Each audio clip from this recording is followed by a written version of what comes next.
Welcome to Buffalo After Dark, everybody. It's your Wednesday night uncensored, unfiltered, and unafraid sports show.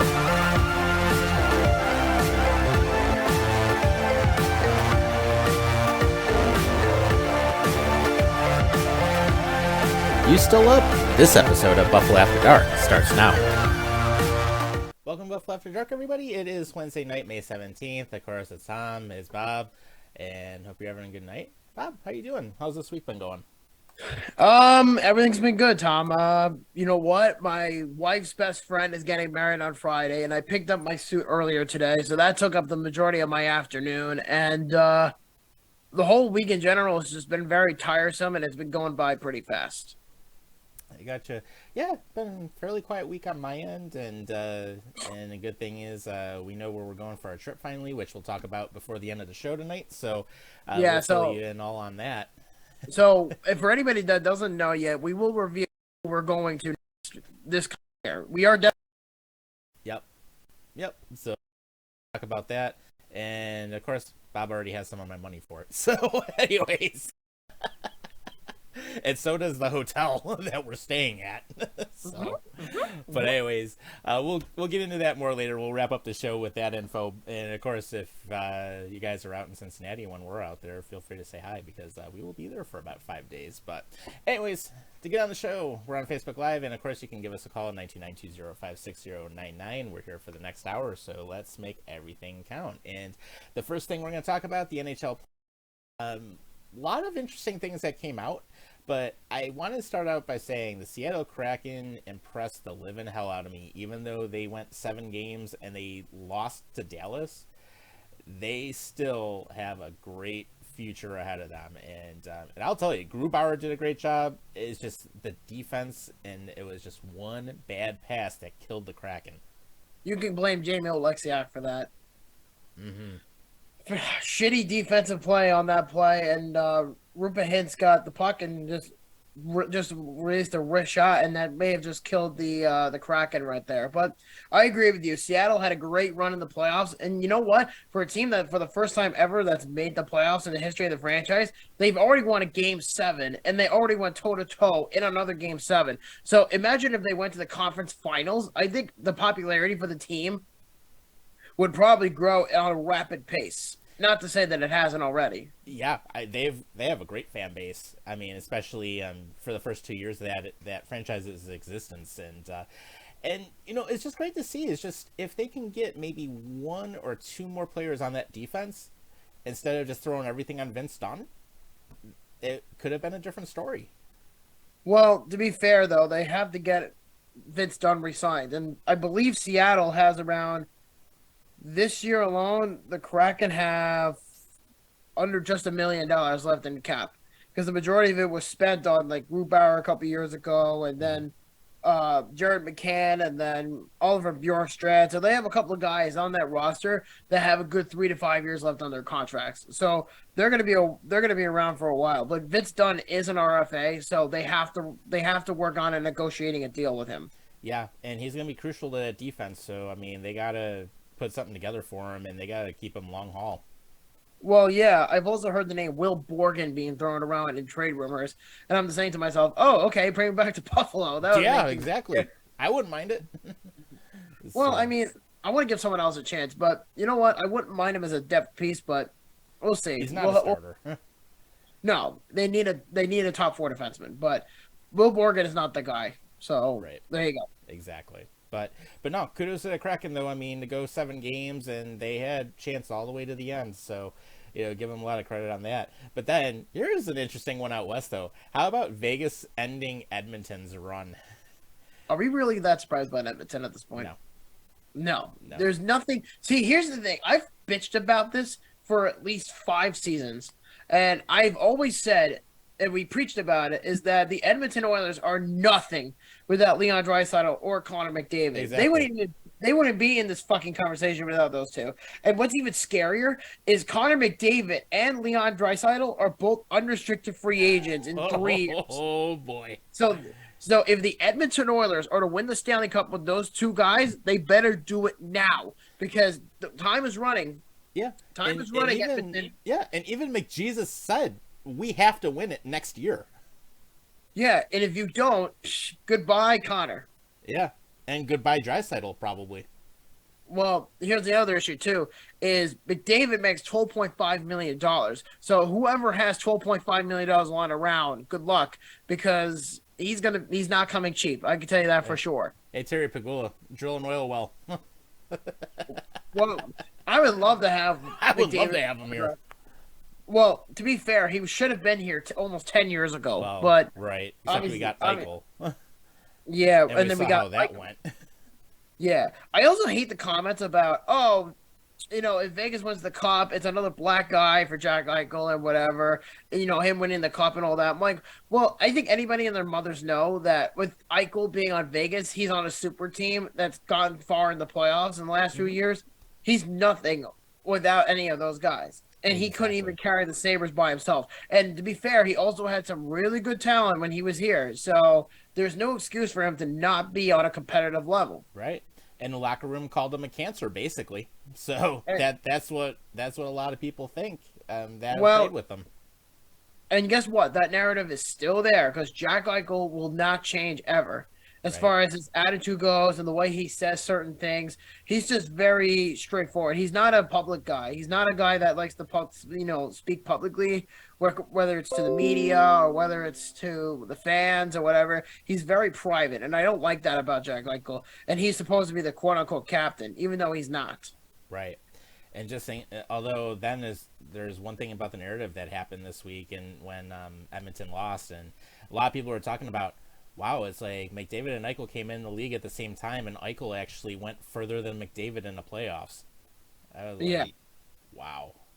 Yeah, I don't know. I feel like the reign of the Edmonton Oilers is coming to an end in less than a couple of years, especially if they don't win a cup this year, or I mean not this year, next year or the following year. I think McDavid is done in Edmonton, and I think he's going to want to go somewhere else to a team that's on the horizon, maybe that's in the middle of a rebuild or that's just ready to become contenders.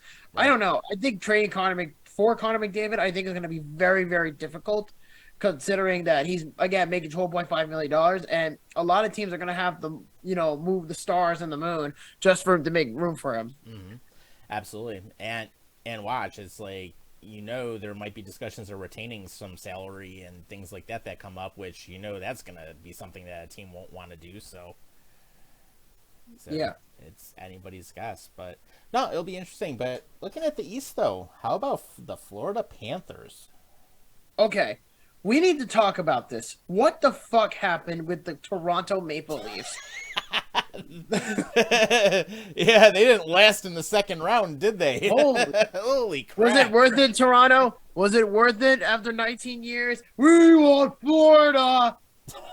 And Florida just smoked them. So you know what? Leafs fans have no room to bitch because they wanted this. Right. So And they they got out of the first round. We'll give them that. yeah, they did against a deflating Tampa Bay Lightning team, but going up against an underdog team like Florida, I have to say the Florida Panthers, even though they don't have a lot of playoff experience, they have guys who've done it before, like Matthew Tkachuk, Sergei Bobrovsky. They're using their experience this year to get them over the hump. And the Florida Panthers don't look anything like they were advertised, towards the end of the stretch when they were trying to make the playoffs. Right. They hit it at the right time. So, but here's a even funnier stat. How about Seattle has won more playoff games than Toronto this year? Yeah, you know what's even more pathetic? The Toronto Maple Leafs are 1-5 at home this year in the playoffs. 1-5. That will Really not think win you. about that. That will not win you a series. No, and in other words, if you put it this way, they lost 2 games at home to Tampa Bay. They lost 3 games in the series against Florida at home. How does that spell cup contender? And the thing about the Toronto Maple Leafs, this is going to be the start of the year in the downfall of the Toronto Maple Leafs. Like their core 4 is going to start to deteriorate by June, maybe July, because of the fact that Mitch Marner, Willie Nylander, John Tavares, and Austin Matthews, and all those guys are all up in the air. Matthews might not resign with Toronto, even though he said, I have every intention to stay. When I'm like, okay, because that's what JT said to the Islanders 5 years ago. And then, sure enough, he went to the Leafs and then did absolutely nothing. JT, same thing. They're going to have a hard time trading him. But I would say though, between Nylander or Marner, I think those are the two best options that the Leafs could trade. But if I'm the Leafs, I would start by trading Marner because that guy was a disappearing act in the playoffs. Yep. And I know Adam had some thoughts about it too. I know he wasn't able to come on tonight. Eventually, we'll get his thoughts about it, but anything can happen. But then, of course, the other situation in the East, the Carolina Panthers have kept finding ways to win, and they're going to be going up against Florida here. Carolina Panthers. The Hurricanes. You said Panthers. Okay. Sorry. You said the Carolina Panthers were going up against Florida. Fuck me. Okay, that's going on as a funny moment of the year. Oh my God, I got you there. Oh, Jesus Christ. Oh. All right, the Carolina oh shit, I almost did it again. Oh my God. This is what happens when you're up at like 5:30 in the morning. Oh God. So the Carolina Hurricanes versus the There you Florida go. Panthers. There we go. God. But I will say though, the Hurricanes Oh, my of Lord. all the teams have the best defensive core in the playoffs by far. I mean, if you look at that D core, the Hurricanes are stacked. But I gotta say, I'm honestly surprised by the amount of games that were blowouts in the Devils series. After I honestly felt my opinion about the Devils, even though I really wanted them to play Vegas in the finals, I felt like my opinion after Game 5 really changed drastically because New Jersey was lacking some defensive players, and the goaltending was just non-existent in the second round of the playoffs against the Hurricanes. I mean, Vitek Vanacek was awful pretty much all playoffs. And then Akira Schmidt took the Devils past the Rangers. And a lot of people were saying, the Rangers should have been where the Devils are, not where the Devils are now. Like, the Rangers should have went to the second round, not the Devils. But I just looked at this situation and I said, you know what? New Jersey worked their ass off to get where they wanted to be, and that's the end of it. So, but Carolina was just a better team all around, hands down. They absolutely were. And they know how to play these types of games. They've been there before. Wasn't it like Game 2 or Game 3 when Vanacek was pulled after letting in like 4 or 5 straight goals or something crazy? I think it was the first game, now that I think about it. I know it was like early on in the series, and I was thinking it was possibly like Game 2 or something, but I know it happened at one point, and then they put Schmidt in there, and he wasn't much better. Yeah, I don't know. I mean, I felt like it was a complete carousel with the Devils, but then again, they got to the second round. They were able to, get the experience of getting past the first round. And you know what? Like the Kraken, I think the Devils have a very bright future ahead of them, and they're still young, so they're still going to get time to develop, and they'll get their shit together. And once they get the players that they want to come to Jersey and hopefully help them win a cup at some point, they'll make some noise, and that's how I feel about them. Yeah, and I mean, they were pretty consistent all season, so that's a good thing to build off of. They're going to keep Ruff as the coach, so they're going to keep the consistency there, and then it's just make those tweaks. That's all he's got to do. Yeah, for sure. So not a whole lot going on there, but it'll be interesting to see what happens going through the playoffs, though, because I mean, Florida and Carolina, that's going to be an interesting series. But I'm really interested to see what Vegas does against Dallas, because I almost have to think that Vegas right now, with everything that they have, they could realistically. I'm thinking. Let's see. Do I think they take it in 6 or do I think they take it in 7? Okay, so I'll make a prediction here. I think it's going to go 7 games, and Vegas is going to go into the finals. Yeah, I agree. I think it's going to be Vegas and 7 over Dallas. But I wouldn't be surprised either if it went 6 for Vegas. Because for me, I feel like Vegas has a lot more playoff experience than Dallas. Mm-hmm. And I remember the one year in 2020, I think it was in the conference finals, during the bubble with the pandemic a few years ago. I remember Vegas played Dallas, and I said, Vegas is a really good team. They have a good shot to make the cup. And then all of a sudden, Dallas just blew them out of the water, and it ended in 5 games. And I don't know what happened with Vegas at that point. So they kind of just fell apart. But they have a completely different team now that Mark Stone's coming back. Because in the regular season, and I just found this out, is of all the 3 games they played against each other in the regular season, even though Dallas won all those games, Mark Stone did not play in any of them. So there's a very good chance that Mark Stone is going to be playing in the series, and it could very well change the course of the series for Vegas. And he's a difference maker, too. He's one of their core guys. Mm-hmm. Without a doubt. So, I mean, in general, I am happy for Vegas that they're back in it. I'm not happy that Jack Eichel made it this far, but I'm Yeah, happy for the me either. Knights. But I'm happy for the Knights as a team. Like that's Mm. how I look at it. Like I wouldn't be angry like everybody else if Vegas won the cup, but I would hate it if Jack Eichel won the cup because he basically would say I whined like a bitch for a couple of handful of years, and then I go to a contender like Vegas, and then sure enough, I got my name on the Stanley Cup. Yeah, buys himself onto a team basically. So that's Yeah, pretty much how it all worked out. He pulled a LeBron James basically. yeah, and it got so bad, Tom, that he's actually a nominee or the top candidate in betting odds to be the Conn Smythe winner for Vegas if they win the cup. Oh, good lord.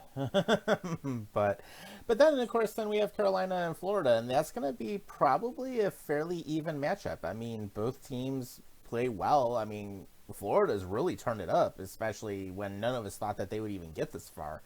But I still Yeah. have to give the edge of Carolina in this specific case, and I think that Carolina realistically could take them in 6 as long as they keep their goaltending in great shape and as long as they stay healthy. They're going to be fine. Yeah, I don't know about that. I mean, I feel like the Florida Panthers, they remind me so much of the 2012 Kings, where they were the number 8 seed and they took out all the best teams in the playoffs and then they went all the way to the Cup finals. I feel like this could happen in Florida's favor. I don't know. Sergei Bobrovsky has just been lights out in this playoffs. Most of the depth guys from the Panthers have really stepped up. Sam Reinhart's been great. Matthew Tkachuk's been great. Sergei Bobrovsky has been great. So the Florida Panthers have the scoring touch, but I do feel like they're not perfect by any means. Like don't get me wrong on that. They're a good team, but they're not amazing like Carolina or Dallas or for that matter. Like the rest of them, I feel like Florida is the weakest link, but they're not the most perfect system team, if that makes any sense. Right. But like they remind me even to the point of like the 0506 Buffalo Sabres. That's who they remind me of because of Yeah. the fact that like as Florida going into the playoffs, nobody had them getting past the first round. Everyone thought they were going to get knocked out in 5 games by Boston at that time. And then of course, we all know what happened there, the biggest fucking Mm-hmm. joke job in the league. And Yep. then of course, everyone said the same thing about the Leafs. Oh, the Leafs will just knock them out in 5 games. And then boom, Florida took them out in 5 games. And then it's like, okay, who's going to kill the Cats? Who's going to kill the Cardiac Cats from the playoff run? And Right. they might finally meet their match with the Carolina Hurricanes. We really don't know. Yeah. But It could but happen. with that, I'm taking the Florida Panthers in 7. All right, cool. And we'll see how that all goes. And then, of course, if you're the Boston Bruins right now, you gotta be pissed off that you fired your coach, and your ex-coach, is still in the playoffs. Yeah, I don't know. That wasn't very smart. No, it wasn't. But then the Bruins choked after winning 65 games, anyways. So Listen to me, Bostonians. You can shove those 65 wins up your ass. But what's really embarrassing is the coach you fired, who was the least of your problems, made it farther than you. yeah, In the last it's in year, the just Western being- Conference Finals. Yeah. Imagine if he wins the Stanley Cup with them. Holy crap. Oh, there's gonna be a revolt.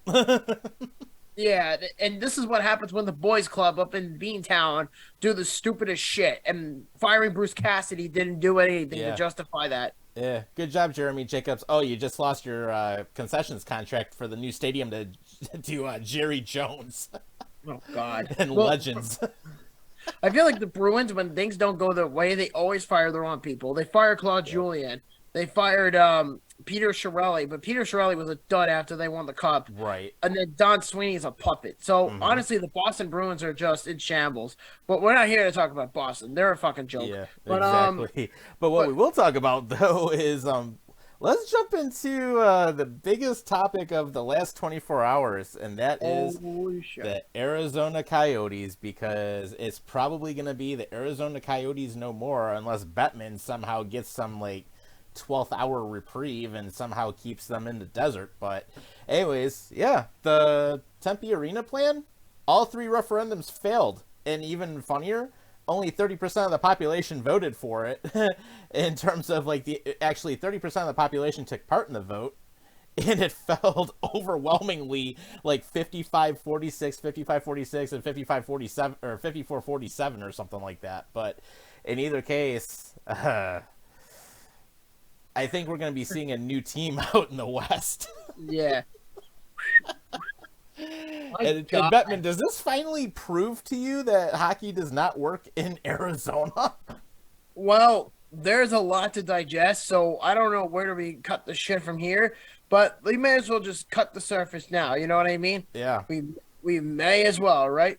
So, for those who don't know, the city council in Tempe, Arizona, for the last 7 months agreed back in November. They had a 7-0 voting record to allow the public to decide how they're going to handle the Arizona Coyotes project. And the Coyotes are trying to propose allegedly the biggest project in Arizona history. So, what's the word I'm looking for? So, Yeah, it's like over city council, $2 billion development or something. yeah, the legislators or the city council in Tempe County or in Tempe in Arizona. I think it's in Maricopa County. I'm pretty sure. Yeah, But just anyway, outside of Phoenix. yeah, but irrelevant. So they go in and there's a special election about the stadium.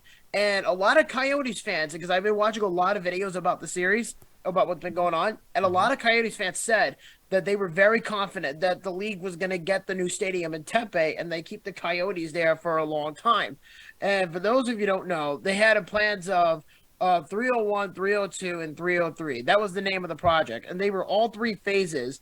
And they were for the city of Tempe proposition, and then all the votes came out, and they all came out to a slight ballot of 56% of the votes said no to the project, and 44% of them said yes to the project for the Coyotes.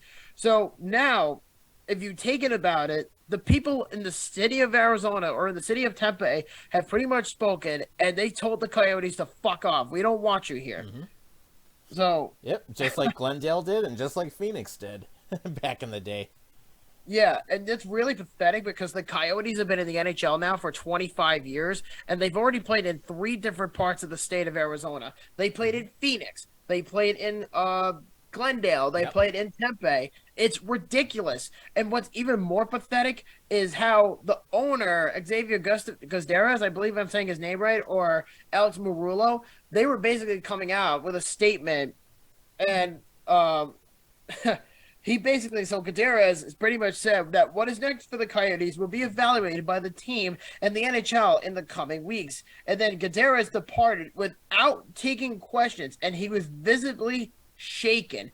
And he said, quote, "We are very disappointed that the Tempe voters did not approve propositions 301, 302, and 303. As the Tempe Mayor Corey Woods would say, this was the best arena deal in the history of the state of Arizona." Oh, God.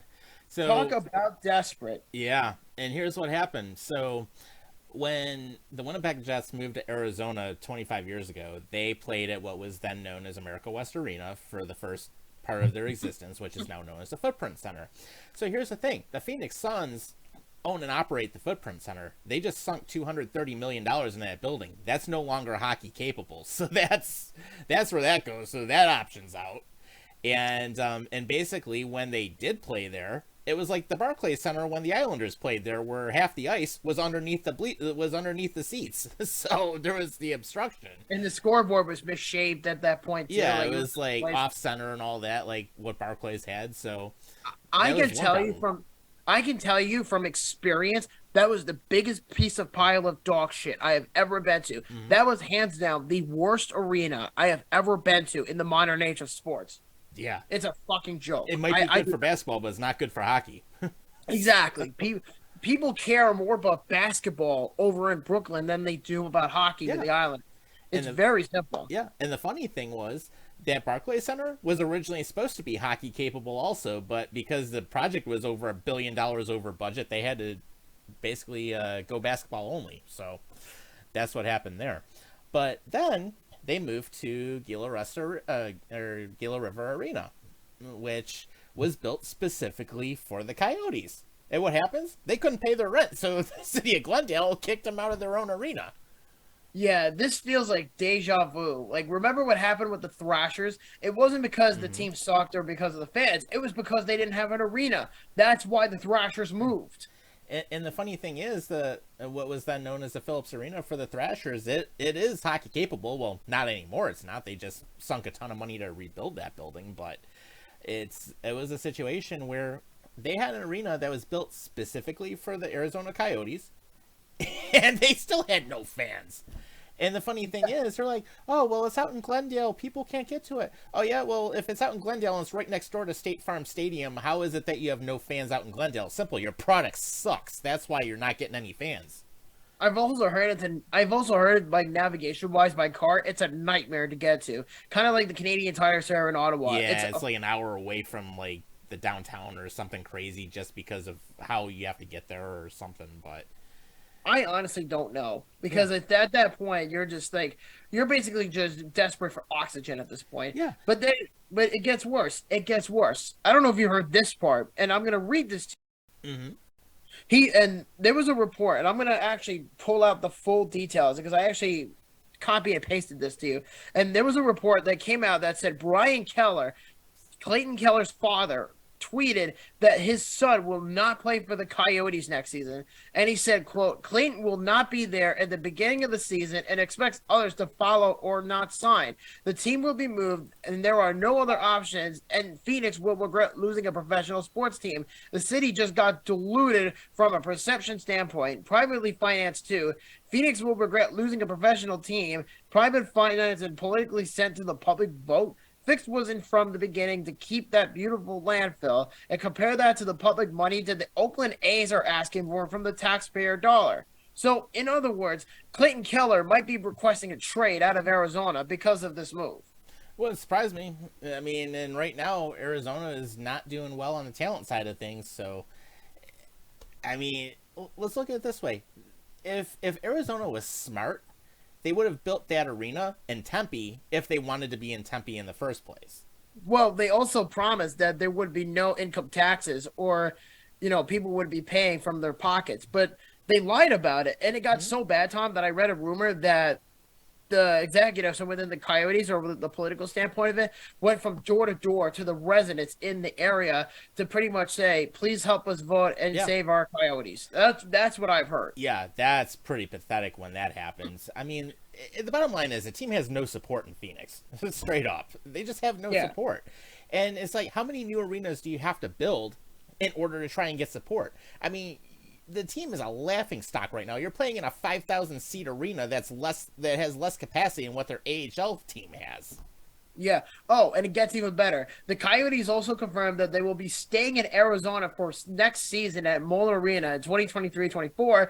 NHL Deputy Commissioner Bill Daly said, quote, I don't envision a scenario in which the Coyotes are not playing at Mullen Arena next season. Then, according to Craig Morgan, he is now hearing, in quote, that there is still a path forward for the Coyotes in Arizona. And the club's deal with ASU runs for 2 more seasons with a mutual option to add an additional year. Oh, and it gets worse. It gets fucking worse, my friend. The NHL has also said that the league is no longer opposed to discussing relocation. Good. Move them. Let's Yeah. end the misery already.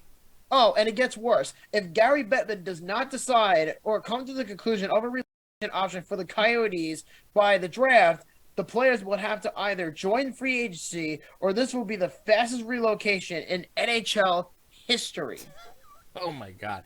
All right. So first, Gary Bettman, get your head out of your ass. That's the first thing I would say. But he's so butthurt and over the fact that, oh well, we have to do whatever we can to make hockey work in the desert. Well, simple. There's one team where hockey does work in the desert. That's Vegas. And guess what? They have a good team. Arizona sucks right now. So guess what? It'll work in Vegas, but it ain't working in Phoenix, and it's two totally different places. So Bettman, just move the damn team already. And then the second thing I would look at is I know that there have been some rumors about where the team could potentially move to. So I would definitely want to cover a little bit about that. And Yeah, we're going to. Yeah, Houston is definitely up there on the list. Salt Lake City is up there on the list. Kansas City is up there.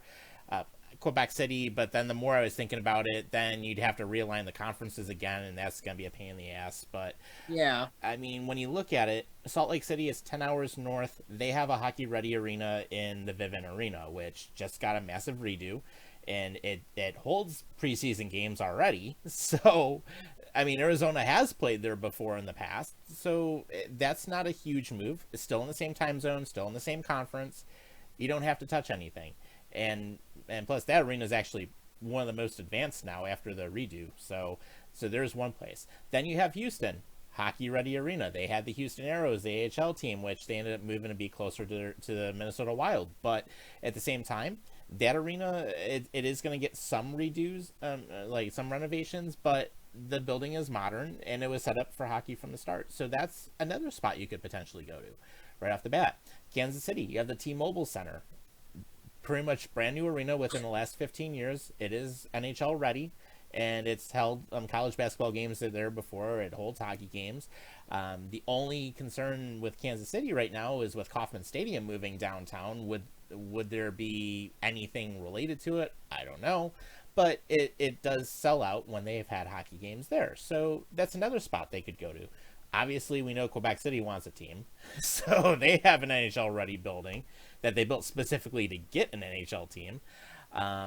Atlanta could be another option, but then that's still several years out, even if that were to happen. So I'm thinking that's just more of an expansion team at some point. But I don't see Atlanta coming back unless it was an expansion team.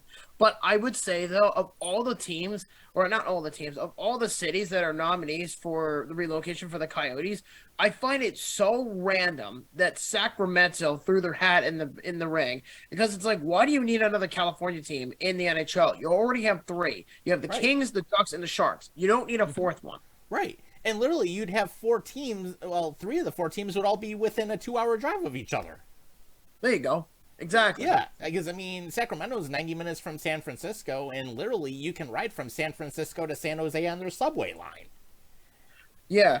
Oh, and apparently there was a rumor, too, that according to Andy Strickland, who's like an analyst for the St. Louis Blues, and he gets a lot of inside information. He said Salt Lake City, Utah appears to be the focus for the Coyotes internally among hockey operations. So, in other words, even if Houston is the front runner or the favorite at this point, a lot of people think Utah is going to be the city the Coyotes are going to be moving to, because of the fact that they have an already NHL ready arena, and they played, like you said, they played preseason games in Utah a couple of years ago. So they had the Coyotes, they had the Canucks, they had the Golden Knights. I think they had the Ducks at one point in Utah. But either way, no matter how you look at this, it's so fucking pathetic that it is inexcusable to have a professional sports franchise playing in a 5,000-seat college arena. It is a blackout in the league, and the longer this drags out, the more I think that, wow, this is the biggest joke. Because people are at the point now where it's like, just get it over with. We've already heard enough about the Coyotes for the last 25 years.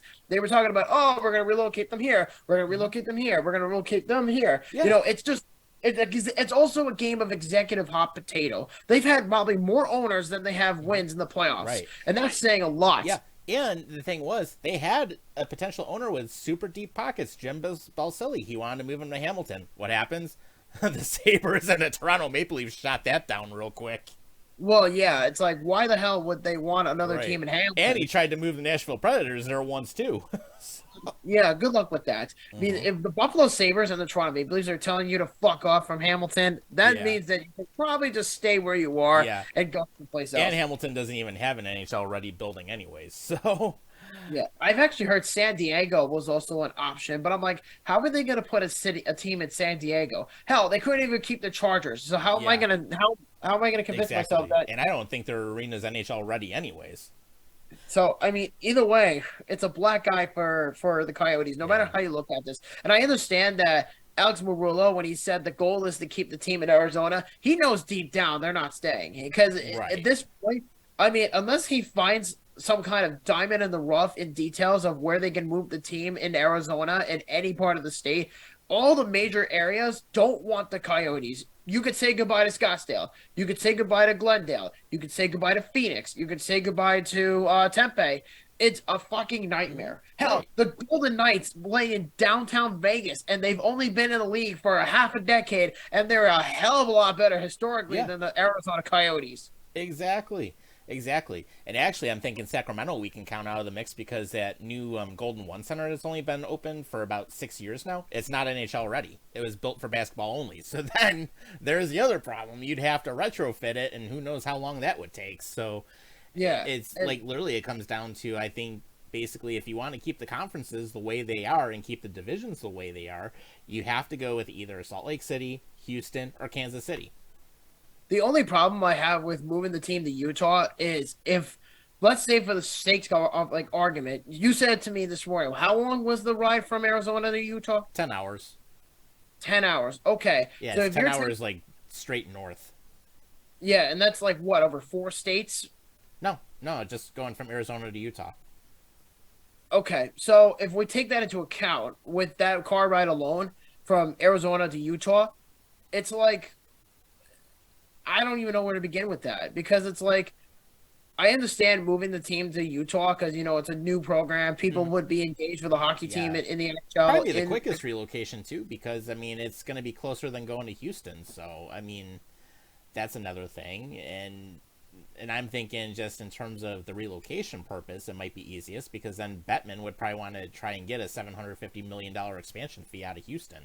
Honestly, Well, I think it would be easier to relocate the Coyotes to Houston rather than having to do an expansion. Because I have heard a rumor before the Coyotes move that the league wants to try to get 40 teams into the NHL by 2034. That's what I've heard. good luck with that.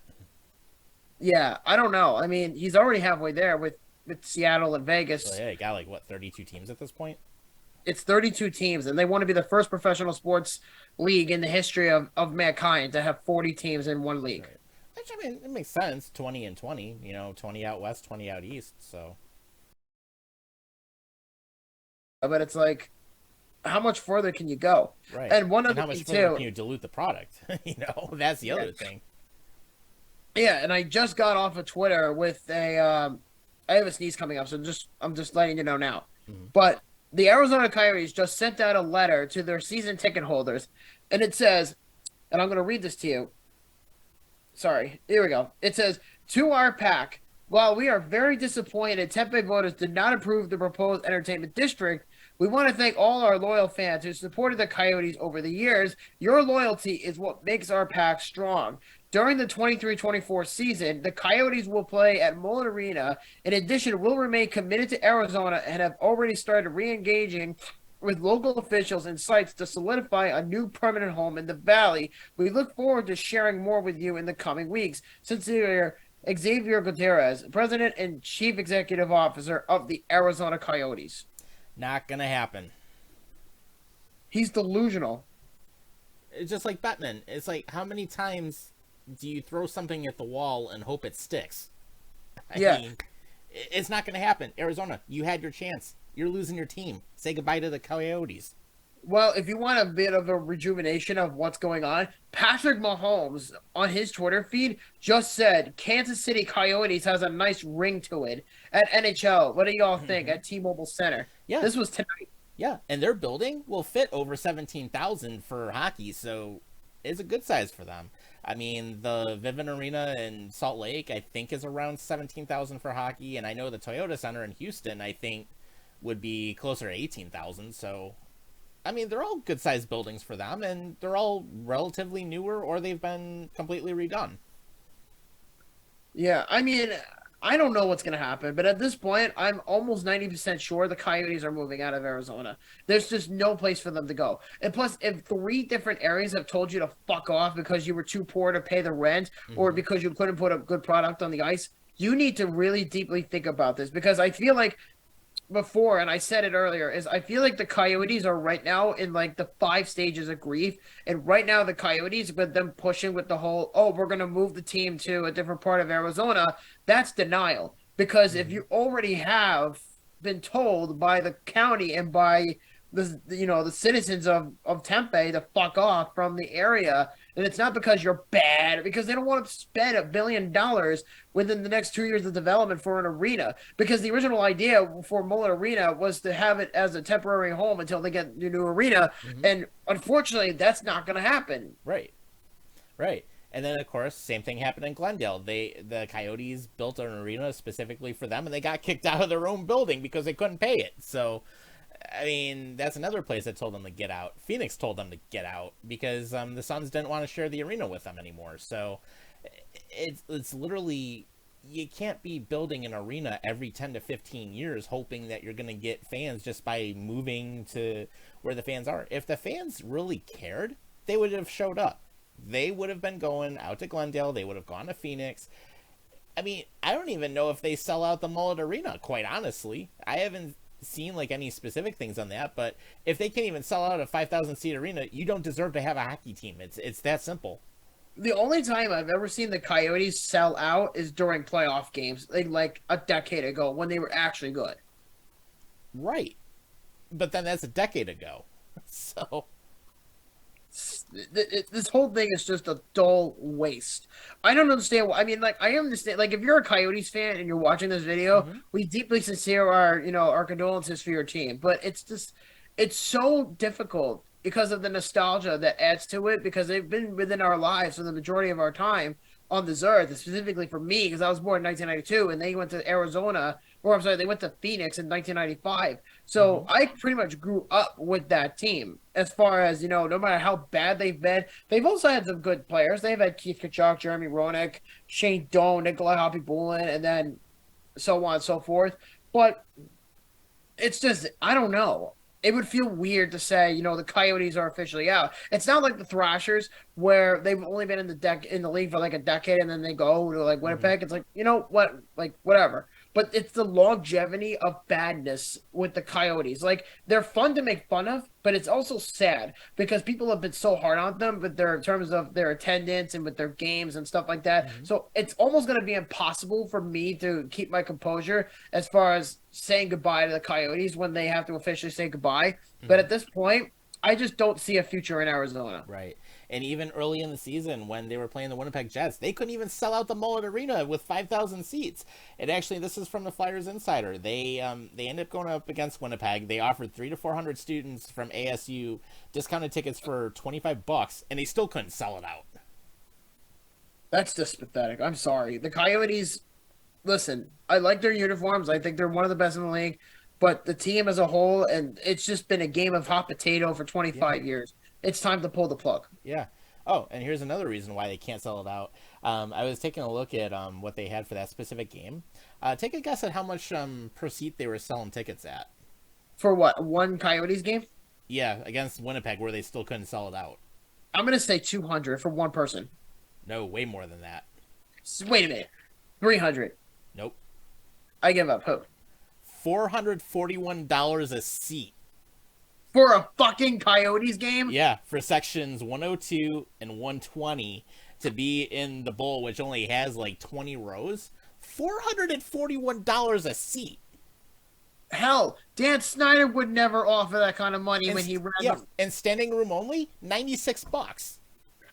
No wonder why nobody wants to watch you. Exactly. I could get, like, when I've gone on the road and I've watched games in Pittsburgh before, I could get a lower bowl seat in like section 110 at PPG Paints Arena for less than $150. And guess what? Out every single damn game. Well, at that time, the Penguins were also really good, really damn good when they had Crosby and Malkin and all but even those guys. Still, they sell out. But $441 a seat? Yeah, that's part of your problem. You Hell, price yourself out. The Islanders don't even sell that kind of money. Right. The Sabres don't charge that much. That's so stupid. No wonder why you're fucking bad. Because of the fact that, you're overpricing for tickets for no reason at all, and you just think, oh, la, la, la, la, la, la, we're going to just make $400 tickets in the middle of the fucking desert. It would make more sense if it's Vegas, because, that's a big commodity. Well, and they're right, you'll get celebrities that'll pay that all day long, but $441 a seat? Just to watch a mediocre team. I don't fucking think so. Oh, my God. No wonder why the Coyotes are so bad. Holy crap.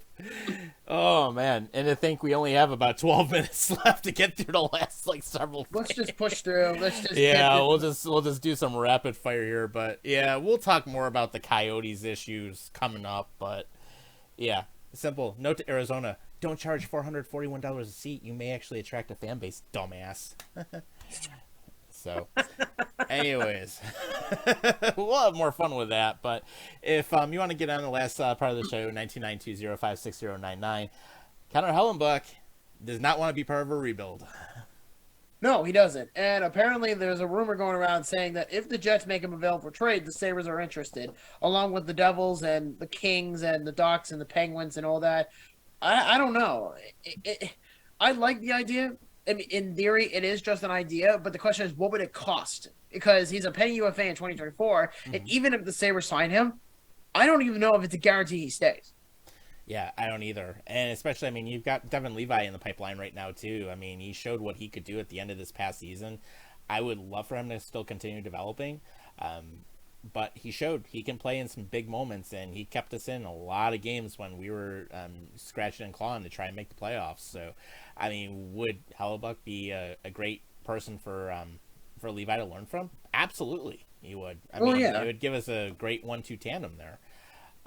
But like you said, the pricing is going to be one thing, and it's just there's no guarantee he stays. Yeah, I don't know. And he wants to win a cup. So I don't know if Buffalo would be the most ideal place in the world. Maybe New Jersey, because I think because we talked about it earlier, the Devils are getting better and better and better. But I could definitely tell you there are some people in that area that do not like Mackenzie Blackwood. That guy is too inconsistent. Yeah, and he's been for a long time. So Yeah, so at this point, if I'm the Devils, I would highly, inquire about Hellebuck, but I wouldn't be surprised if Buffalo got him in a trade. But I would only do the deal if it's not going to cost much, especially with his pending UFA status. Like if the Sabres trade a first round pick just for the sake of it in a deal for Hellebuck, that's not worth it. 100% agree. So we'll see what happens there. But then what we'll do, let's shift into football real quick, and then we'll get through the last couple things, and we'll talk about the trip. But Za'Darius Smith ended up getting traded from the Minnesota Vikings. He ends up going to Cleveland. And surprisingly, he's not going to cost Cleveland that much, only about $3 million in cap, so that's actually pretty decent. But at the same time, I'm almost thinking, Minnesota, why are you trading one of your better players? I would think it's because they're trying to resign Danielle Hunter. That's probably what it is. That's my guess. I really don't know. But what Cleveland got for him though was interesting. So the Browns are getting Za'Darius Smith. They're getting a sixth and a seventh in 2025 from the Minnesota Vikings for a fifth round pick in 2024, and they're getting another fifth in 2025 from the Cleveland Browns. Yeah. And basically, they get Smith for cheap, so not a bad cap hit on that. That's actually better than what they thought it would be. I agree, but again, now think about this: you have Ladarius Smith on the other end, and then you have Miles Garrett. Oh my God, That's going to be nasty to play against. you're not kidding. I mean, That's an instant upgrade. by far, without a So, question. so good job, Browns. You actually did something right for a change.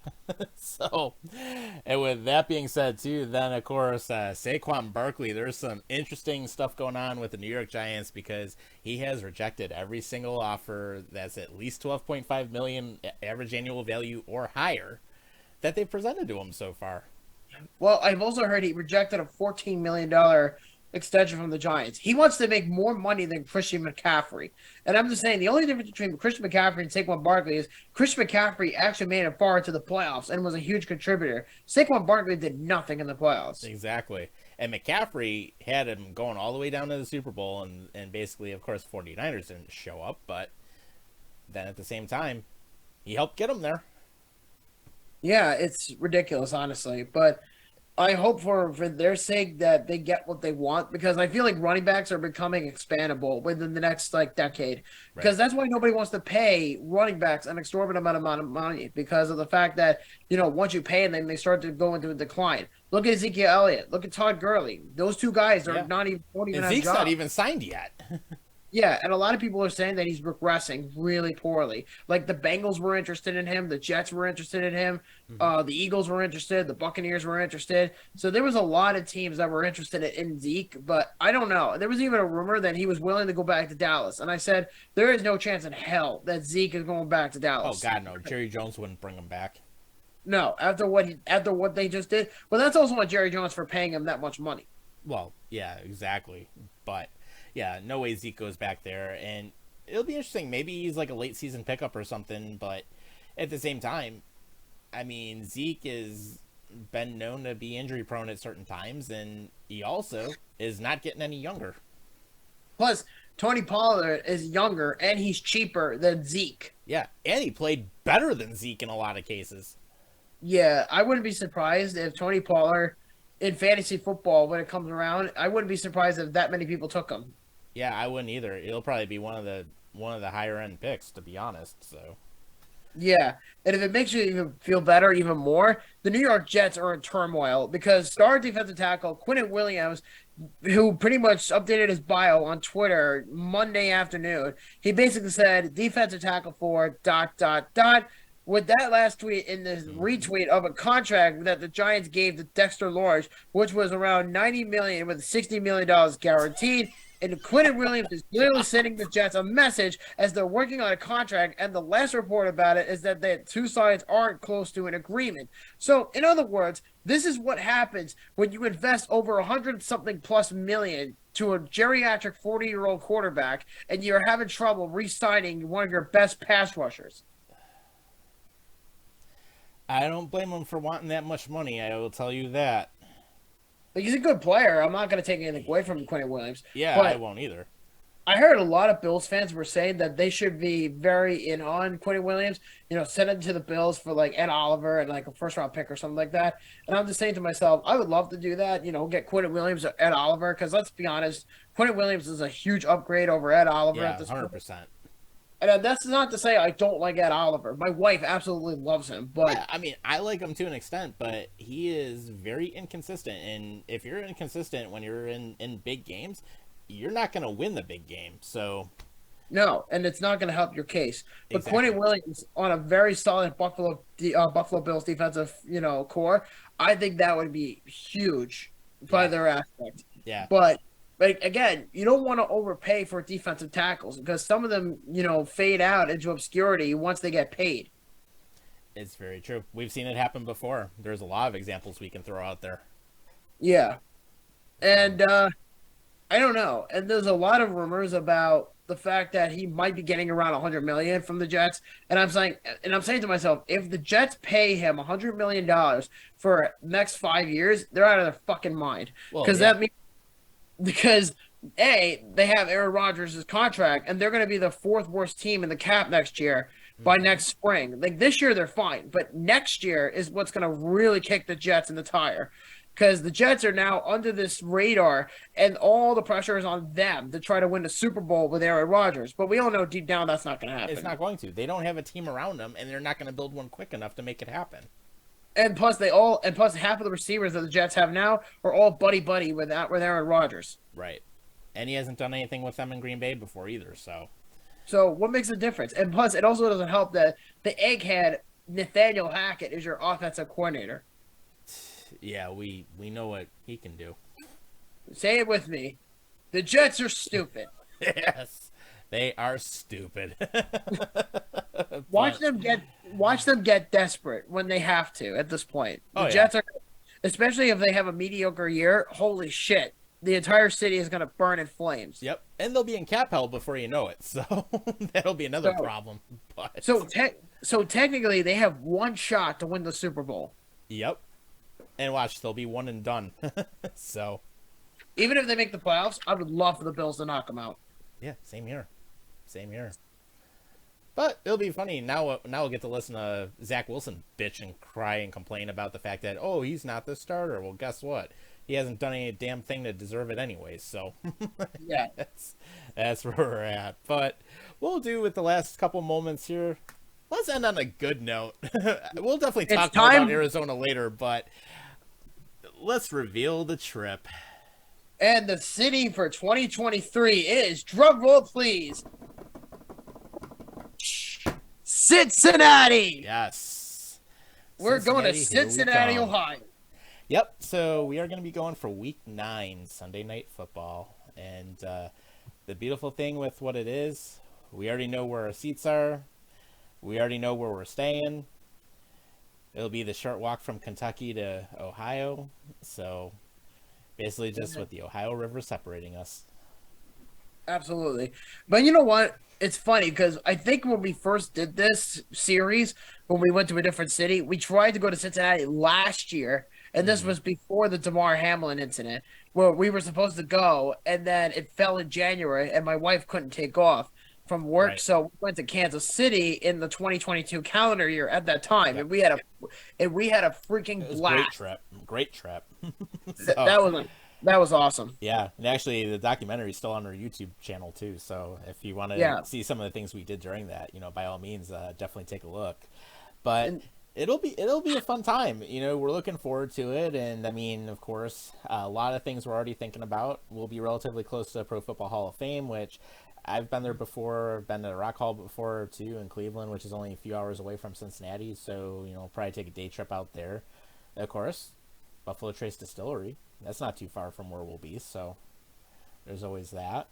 And then we've got at least 4 of us going, so it'll be a good time. yeah, I agree. And you know what? Cincinnati, like I said, we were supposed to go last year, but unfortunately, different things came up, so we had to go to Kansas City, and that was a trip we don't regret. And the people that are going, you may be asking, me, Yep. Tom, Mm-hmm. my wife Brittany, and our new co-host Rob. So that's a Yes. four-person trip to Cincinnati, Ohio, on November 5th and week 9 in Cincinnati. And we'll be there from November 2nd to November 7th. And we will be spending a day in Cleveland, just not only to the Pro Football Hall of Fame, we're also going to the Rock and Roll Hall of Fame in Mm-hmm. Cleveland, Ohio. And if we're lucky, we might even catch a Columbus Blue Jackets game.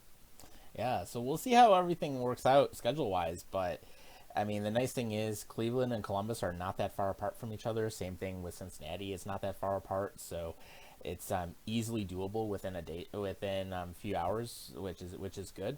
And then with where we'll be right on the riverfront in staying on the Kentucky side, so we're gonna be in Covington, Kentucky, but we'll be able to walk right across the Clay Wade Bailey Bridge right to the stadium, so it's right there. Like literally, it's like a 2 block walk from where we're staying or something, or 3 block walk. So that's nothing. We'll have to figure out the tailgate situation because there's no damn parking there. But other than that, I mean, it's just a really nice setup with where we're gonna be, and we'll have everything right around us, and a lot of stuff that we can see and do during the time that we're there. So it's it'll be a fun time, and yeah, we'll be up in the upper decks, so we'll get to have a blast with all the really hardcore fans like we did in KC last year. Yeah, we're definitely going to be filming another documentary about our trip to Cincinnati.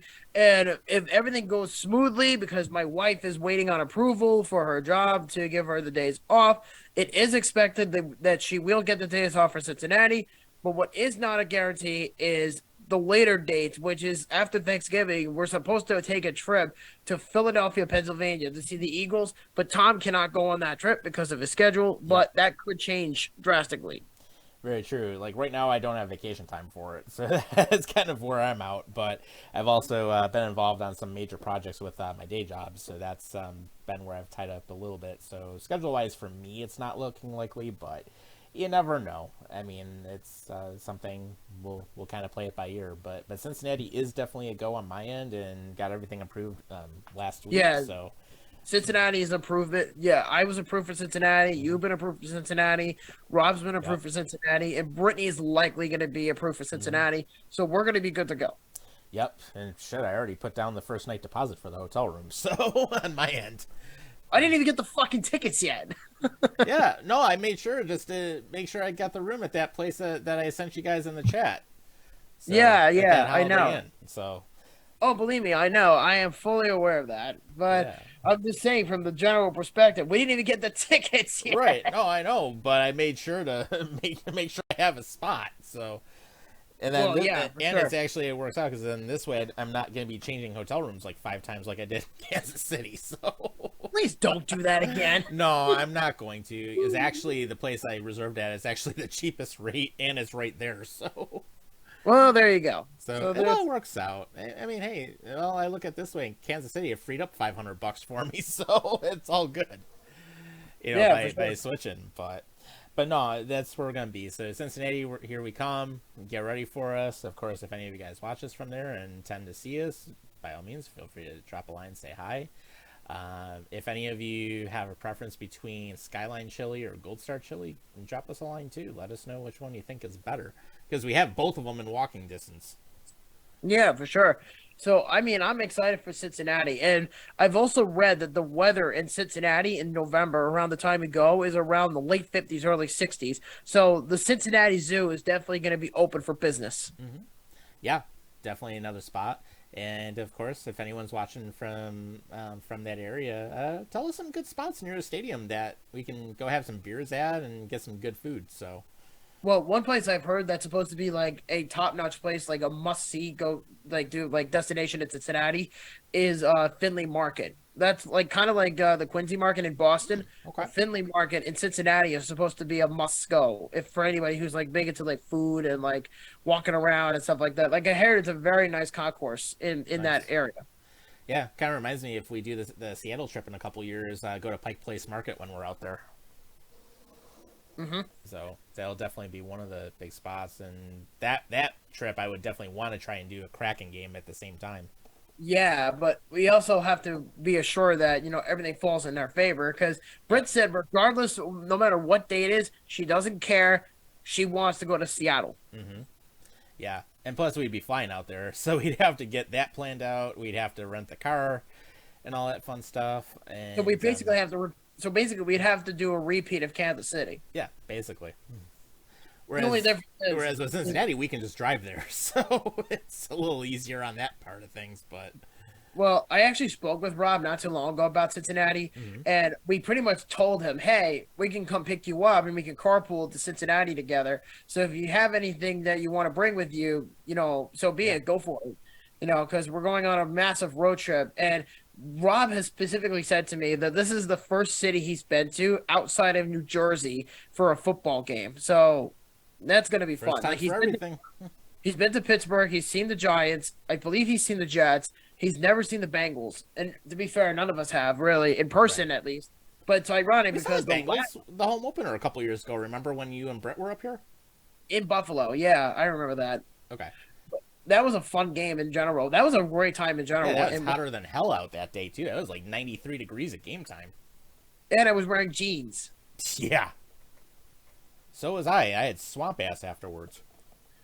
I was just like, holy shit! I had a freaking soda, like good old Hmm. baby rash at that time. Yeah. It's like, Well, it's all good. We had plenty of beer to take care of that issue, so we were good in that. But no, that was a good time that morning. And then of course I remember it was like trying to think what time did I pick you up that morning? It was like 8:30 in the morning or something, and we were already running into game traffic on the way there. So I think it was like 9 o'clock in the morning. So I remember I was yeah, it wasn't by it the wasn't airport. super late by any means.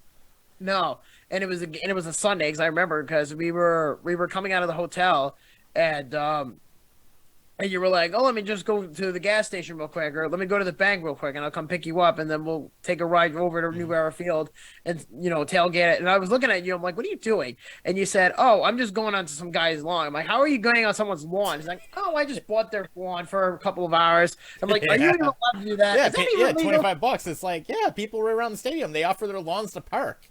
I didn't even know that at the Yeah. time, which is so freaking cool. I mean, I don't even know where to begin, honestly. But bottom line is, I am very excited about Cincinnati because we also have to look at the possibility of tailgating in Cincinnati too, if we can pull it off. Yeah, we'll have to figure that out because right now the latest I saw is the only tickets for parking that are available are in a parking ramp on the other side of Great American Ballpark, which is about 6 blocks down from the stadium, and they have no tailgating over there. Well, that's unfortunate. So yeah, we'll figure something out. I mean, worst case, if we can't tailgate there, I mean, there's like different breweries right around the stadium. We can always go somewhere like before or after or something, but we'll figure something out. I mean, it could be worse.